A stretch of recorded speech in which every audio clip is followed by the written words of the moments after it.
What I'm going to talk about today is spiders. I'm going to talk a little bit about their distribution, their ecology, and also the word Arachnoglobia, which you've already seemed to pick up on. For me, spiders they're absolutely fascinating. They're one of the best creatures to work with because no matter where you go in the world, when you talk about a spider, everyone already knows what it is. And sometimes for researchers and the public, this is sometimes the biggest barrier that people need to come across in the first place. So, as a researcher, what are the kind of questions that I get asked? Number one, why on earth do you work on the eight-legged monsters? This is normally the typical response I get all the time. But again, it's great because spiders seem to infuse people. Most of the time, it's not about fascination, mostly it's fear. That's the number one reason why people talk to me about them. Number two, the world of superheroes and comic books seems to have inspired people to think that I'm actually creating the world's next superhuman power. And they readily volunteer and actually say, oh, can you let me know when I'm actually, we're going on to human trials. But they're still very disappointed when I tell them that I'm not doing that. And finally, the myth busting. For those of you that are unfamiliar with the spider, it is the house spider, or what we call the daddy longlegs in the genus Pholcus. It has been described in places like Australia, people have talked about it as being the world's most deadly spider. And why is that? And this is where the story will start, with the start of a myth. I'll pose a question to the floor. Does anyone know what this spider is? Or more interestingly, has anyone seen it in the Philippines? I'm hoping. I've already talked to you about it. It's like Australian redback. Australia, correct, yes. It's the redback spider, native to Australia. There's some people have done some work, I think in the 1960s. Someone said that they found one here. Ma'am Amy already told me that there was a report of a 9-year-old girl that got bitten by one of these spiders. And it's very similar to the black widow. It's essentially its cousin. The only difference is, morphologically, is it has this red stripe on its abdomen, where it's absent in the black widow. Nevertheless, if you do get bitten by the spider, the female, it's always the female, if you do get bitten by the spider, then the venom works on the nervous system. It essentially leads to a rapid release of neurotransmitters, and some of the symptoms include very bad pain, localized swelling, and can also lead to death, but this is normally restricted to very young children or adults with severe medical problems. Other animals are also lucky. In 2011, this image surfaced on the internet in Australia, causing mass hysteria. Why is the spider killing lizards now? Then, more recently, in 2016, a brown snake in Sydney actually got caught in a web of one of these spiders, redback spiders. So, when I first looked at the article, I wanted to know, out of these two great predators that shouldn't be engaged in battle, who won, or what was the outcome? Well, typically, when the reporter looked at it, he said, in my attempt to save the snake, I accidentally dropped a jar on the poor bloke and killed it. I would have called bull on that one. I reckon the person definitely killed it on purpose, but once again proving that humans are on top of the world's food chain and also retaining this title of the animal kingdom's biggest idiot. So where does the story of the daddy longlegs fit in? Well, like most spiders, they are predators. There are a few sap-feeding spiders, but we won't talk about them because spiders are predators, in my opinion. They're not dangerous to humans in comparison to the redback spider. The fangs are only about 0.25 millimeters in length, so about the width of a CD, and even if they do bite you and pierce the skin, then I'm sure everyone here has had an ant sting or a bee sting, and that's easily 10 times worse. But the myth originates because they do actually kill the redback spider. And the reason why they do this is obviously because they share the same space. So, the good old public, they therefore think, oh, well, this spider is actually really, really dangerous. It's got a lot of venom that can even kill humans. If this cellar spider can kill it, then therefore that spider must be more venomous. it's not actually the case. Anyone know how that spider manages to kill that one? No? Come on, you know. Well, yes, it will wrap silk with its long legs. Exactly. You're meant to be an art specialist. But yeah, so the simple answer is legs beat better. The cellar spider is able to keep the redback at a distance using its long legs. It will leave trails of web which the Latrodectus will actually get stuck in and eventually end up being consumed. But why are we really talking about this? These myths, and actually, sorry, I was meant to show you on the other page that that image of it being the house spider being able to kill the redback was shown in children's stories. So it's not saying that it's the most venomous spider in the world, but myths lead to these irrational fears. If you look at the bottom of the slide, you can see all I did was type spider into Google, click on the news headline, and these are some of the stories that came out in the media just recently. At the top is a figure from the latest publication of the Spider Lab. We just looked at simply who looks at arachnophobia. And the studies are always small, but they remain fairly consistent. And this is quite typical of the media when it comes to natural predators or spiders. You can see about, I think there's 15 odd words there.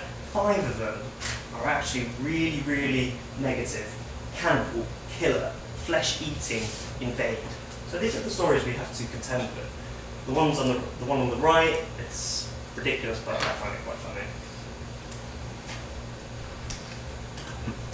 Okay, so where am I getting at here? These fears do exist, and as scientists, we need to actually realize the need that people are scared of things even though we know that they shouldn't be.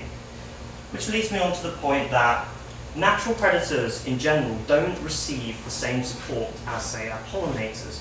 Bees, butterflies, the aesthetically pleasing among organisms, they always get more of the benefit, and this can actually be a hindrance for natural enemy research. So if anyone here is, like me, a student or looking to go into a science career, I really believe that education and outreach are just as important for us today.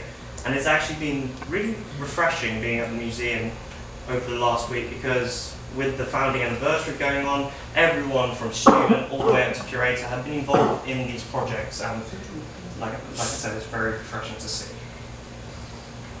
Now the bit that I've really come to talk about. Look at them.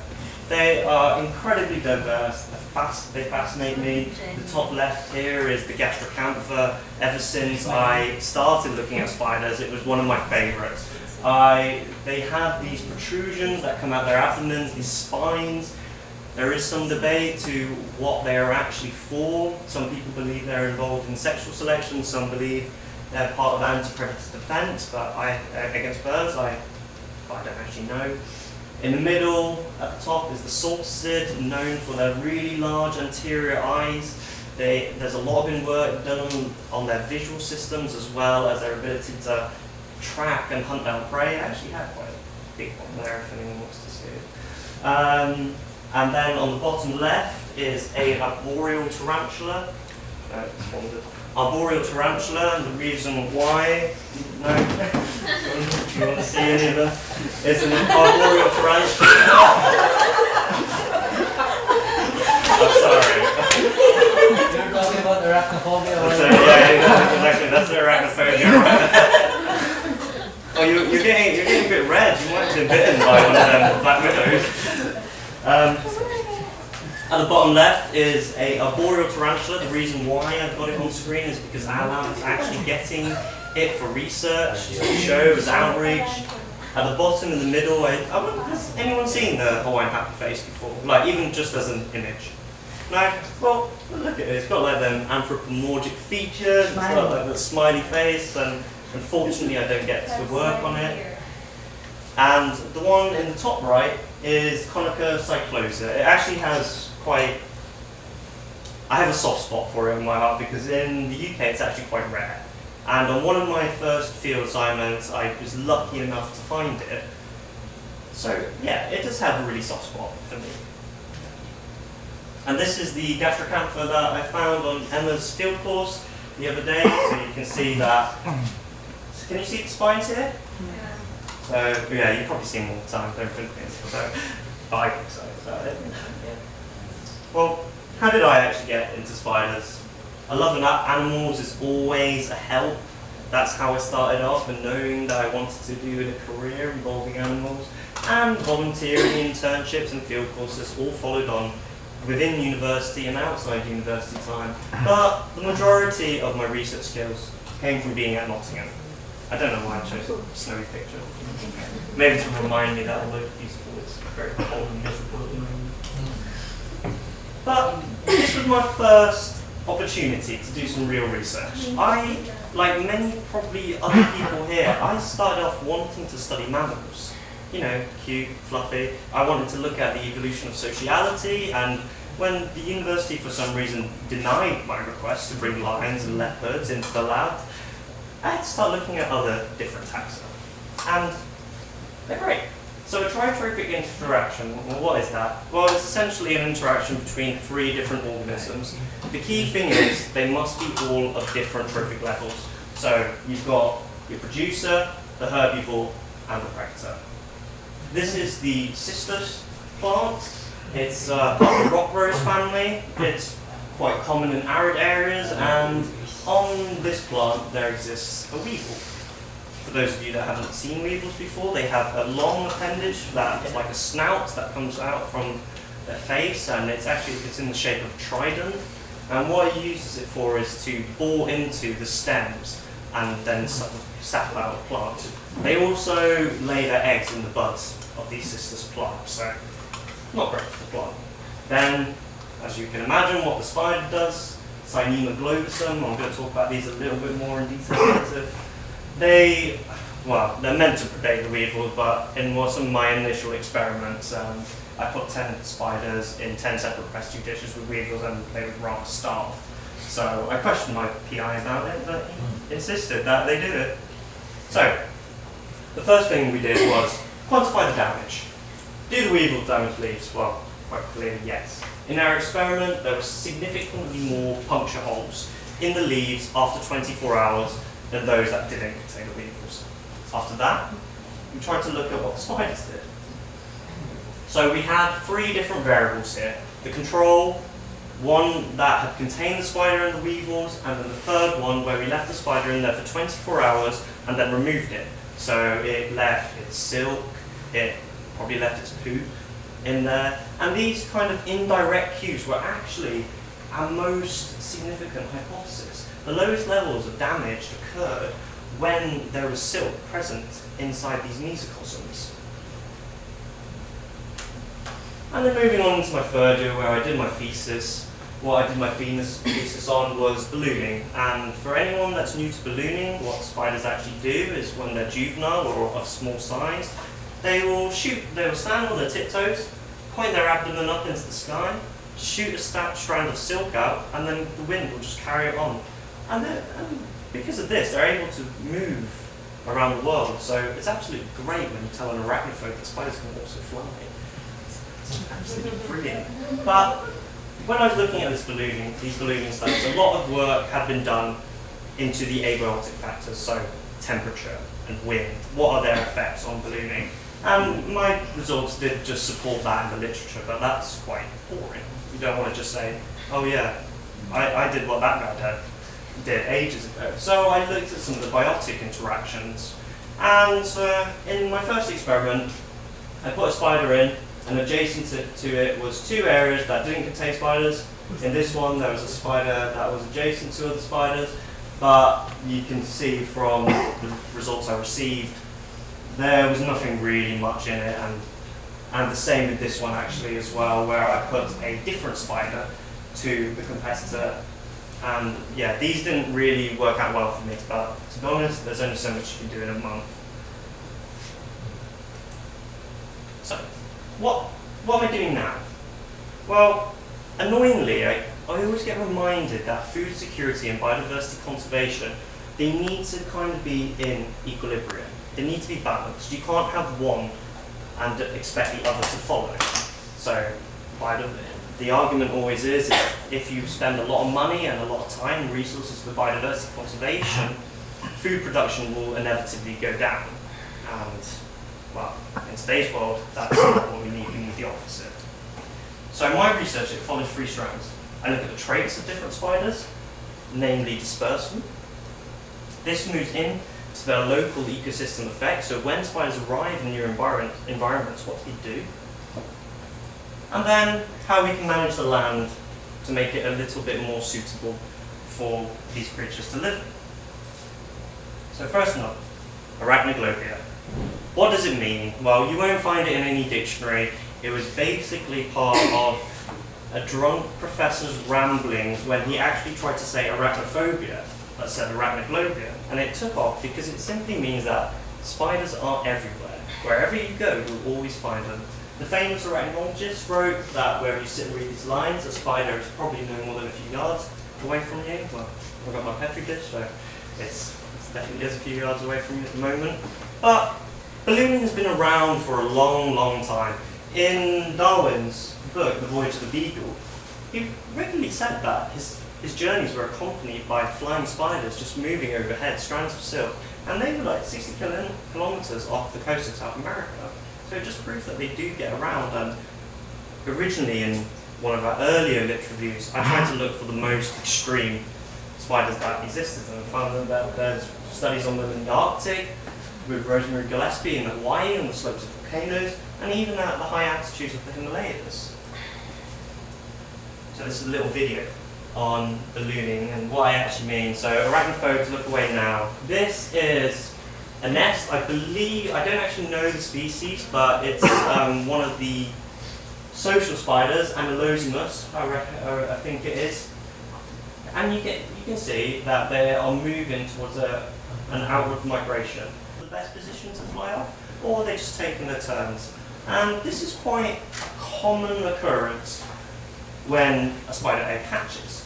So these ones aren't the best for ballooning, but we'll get onto that in a minute. So they're dispersing into the surrounding environment. I don't know if it was a juvenile or if it was the female that originally constructed the strands that go into the outward environment, or there must be that kind of individual that goes off in the first place to create that web. These are the wolf spiders, the ones that the ground runners that run around on the ground, and that's more the process of ballooning. You can see it tiptoeing, pointing the abdomen into the air, and then shooting off. I think these are Tetranapha. Lycosis? Oh, right, okay, well there you go. And these are lycosis as well then, and it's quite, I mean, there's no one that's actually taken a good video in slow motion of them ballooning off, so that's a job for you, Emma. But although dispersal has fascinated scientists, there has been obvious arguments that say that, well, dispersal isn't actually a very good thing. Because you can imagine, if you're carried off by wind currents, what happens if you land in the sea? What happens if you land in the water, or an environment that's not very healthy? Well, some research that's been done in the spider lab, a guy called Morito Hayashi from Japan, he actually decided to look at this, and this is what he got. He looked at two species, the linified here, the money spider, Erigona atra, and a Tetranapha species. I'm not sure which one that is, but you can see in figures A and B, they called it a sitting posture, where they were just gliding through the water. You can see the similarities between the two. They have their front legs lifted up. C and D is that posture where they are preparing to take off the ballooning, and then E and F is, they observed it, but I don't really know what it's for. You can see here, there's a little tiptoeing there, just deciding to pirouette on the water. Don't really know what it's for, but it might be involved in testing the environment.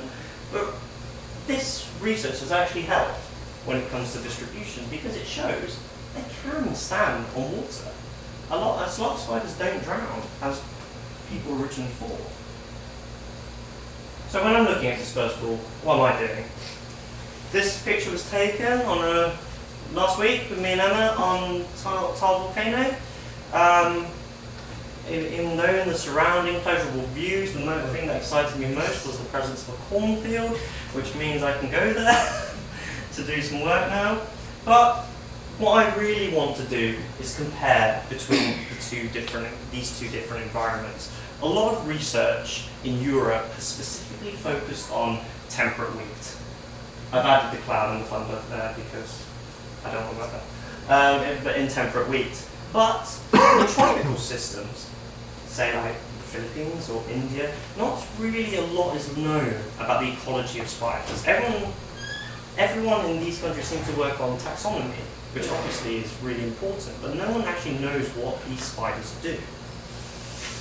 So, what I propose to do is look at the spiders in cornfields of the different types, look at their diversity and abundance, have a look at what families dominate in these environments, because we know the ones that exist in temperate environments, but not here, most likely the Orchids.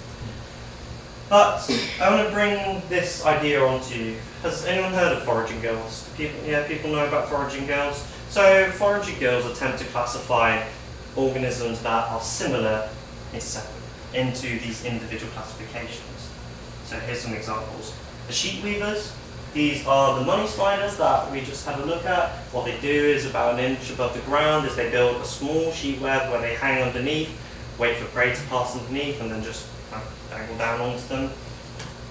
The ground ridders, which are my favourite, I do like them a lot. And these are the ones that they actively hunt for prey, they actively look for it. And then the smug orb weavers that kind of just sit there and say, my web is bigger than yours and I'm going to catch prey without using any energy. So that's what I want to look at in tropical systems in the first place. Just have a look and see what the families and the distributions are. I said I would come back to the crab spider. This is the crab spider again, Arachnoglobia. A really important part of that tritrophic interaction is the fact that it doesn't only just predate on herbivorous weevils, it actually takes pollinators. So that's a bee, and you can see the bee is nearly 3 times the size of the spider, but yet they will still take it. So this is really important when we're looking at pollination. Does the spider actually benefit this plant or not? It may remove the herbivores, but it also removes the pollinators. And here's why I find them really, really interesting. Arachnoglobia is known to exist in the females are known to exist in 3 different colours. The yellow, the red and the white. This is the male. The black one is the male. And look, when it comes to dispersal, I'm going to look at the differences. If you're a red spider, are you more likely to sit and stay in an environment, or are you more likely to distribute off? So it's these colour polymorphisms, which are kind of a bit of a side project, really. It might be interesting to see what's at play there. Moving on to the local effects and what happens to spiders, because obviously when spiders disperse, they must land in new environments most of the time. And like I said before, a lot of the work has been done in temperate wheat where the research is biased, but do the same patterns exist when it comes to pest suppression as well? And why is this really important? Well, pesticide use in Western society has been around since the agricultural revolution. It really is a threat to maintaining our biodiversity, and frankly, working on any system in the UK, it will have been treated on pesticides at some point. Another benefit is the Philippines has BT corn. BT corn is essentially a gene from the bacteria Bacterium thuringiensis, I think it is, has been cut out, put into the corn in order to kill the corn borer pest. And actually, it's been very, very successful. But what about the other pests? There are other pests of corn, and they're also increasing threat of resistance. Actually, this is a guy from, I think he's from your biosciences department, Edwin Alcantara. Yeah. Well, he's actually been collaborating with Monsanto, so the less I say on that matter, the better. I reckon resistance is already there. So this is the corn borer moth. It lays its eggs on the undersides of the corn leaves. When they hatch, they cause damage to either the corn ears, which are the bit you eat. I'm not actually sure how they damage it. I don't know if it's directly by consuming or they lay some kind of secretion, but they definitely chew through the stems. And when they chew through the stems, the plants fall over, and that's about it for the plant. Other pests include the leaf hoppers and the aphids. These insects easily get to high abundances, especially aphids, and they can directly harm the crop. I know the aphid harms the crop in 3 different ways: directly by feeding on the plant, indirectly by performing secretion, which actually covers the leaves and prevents photosynthesis. Not completely, but not as much. It inhibits growth essentially. And the main impact is the transfer of viruses. So, what have we actually done? What have we looked at? I only started my PhD 4 months ago, but I got a second-year undergraduate student, which I was looking after for a month, and she was really interested in looking at spider behaviour, personalities, as some people would call them. And we decided to look at spider. This one, a ground runner, not influenced by me in any shape or form.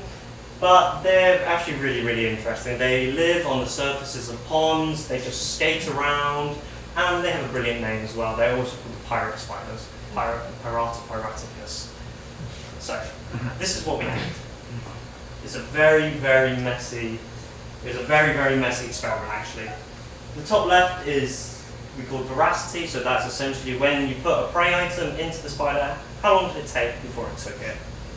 The threat response was we put it into an arena for 10 minutes and then quite meanly blow a puff of air at the spider to see what it would do, if it would raise its legs and say, I'm going to attack you now, or just run away.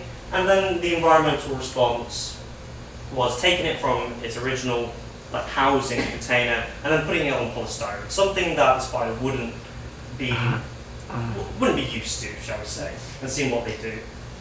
As you can see, the results are very, very messy.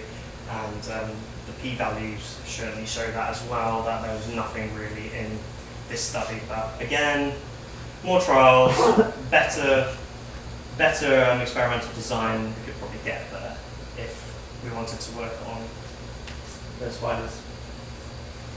So now this is a bit that's a little bit different. When I started, my supervisor, she's actually a geneticist, so I'm trained molecularly more than I am an ecologist. And I got the opportunity to work with the amblypygi, which they're cave-dwelling spiders. You've got a lot of them in the Philippines. They're squashed. They don't produce silk, but they have these really, really large kind of, they're not fangs, but they use them to grip their prey, and as well as the antenniform. So even though this is a spider, you can maybe only see the 6 legs, but this long one here is called an antenniform, and what it does is it uses to sense the environment. So it's really interesting. When we first put it on our skin, it would just be touching you up everywhere just to see what you were made of. And why is this relevant? Well, it only just dawned on me really that when species migrate, obviously they take different bacteriums and fungi into different environments, and this can have a big impact.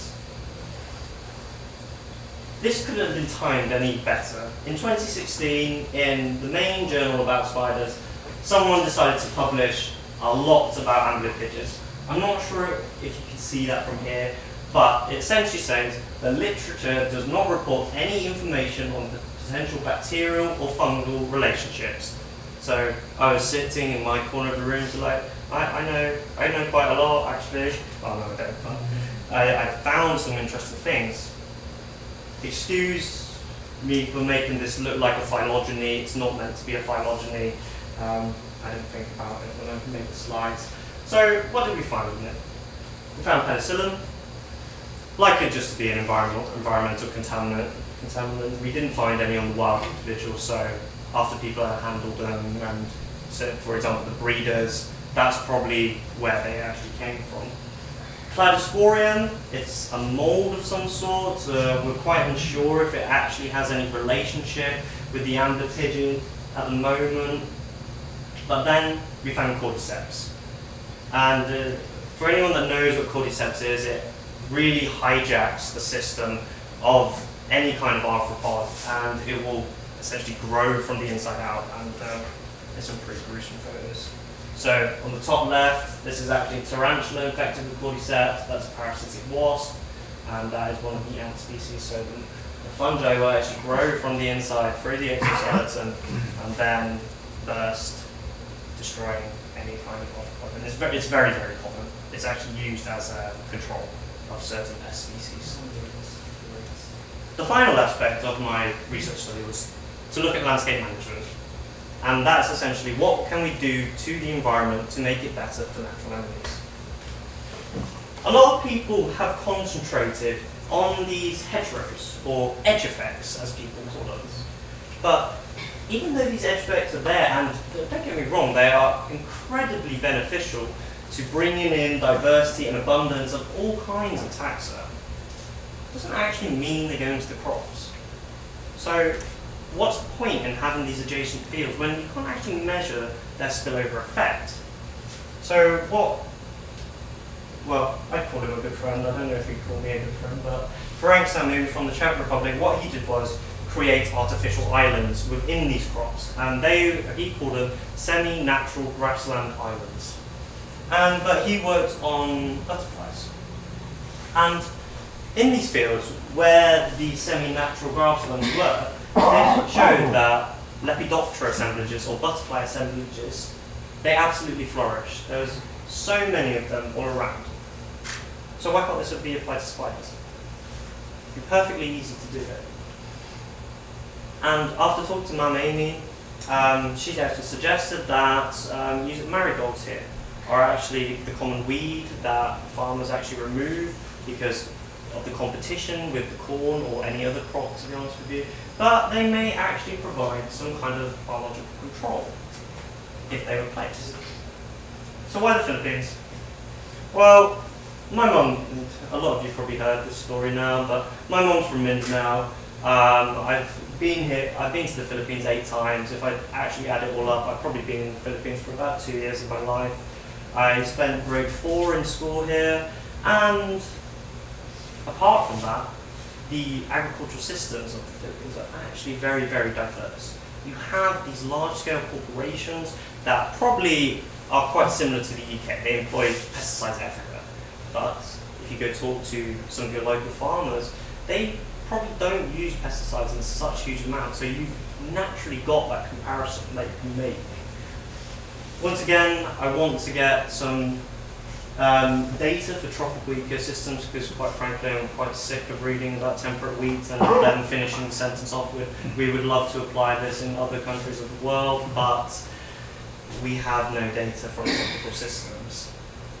Actually talking to a guy called Paul, who's part of the New Wave Farmers group down at UPLB, I just met him at the Art Cafe. He said he's actually quite worried about BT corn. He accepts it, but he doesn't want it anywhere near his fields. So you have that kind of information to contend with. And obviously, the pests and crops are widely accessible in the Philippines, as well as having relevant expertise and the study sites for all aspects of my project. This came out last week in one of our really left-wing newspapers. It basically stated that nearly all the wildlife species in the UK, well not all, but 1 in 10 are facing extinction. And this is a trend that's easily going to continue. Because it was a newspaper, I looked at their actual sources, and it came from the RSPB, which is our bird organisation, and they're generally quite on the ball with when it comes to stuff. 15% of our species are threatened with extinction. Nearly over half of our species are in decline.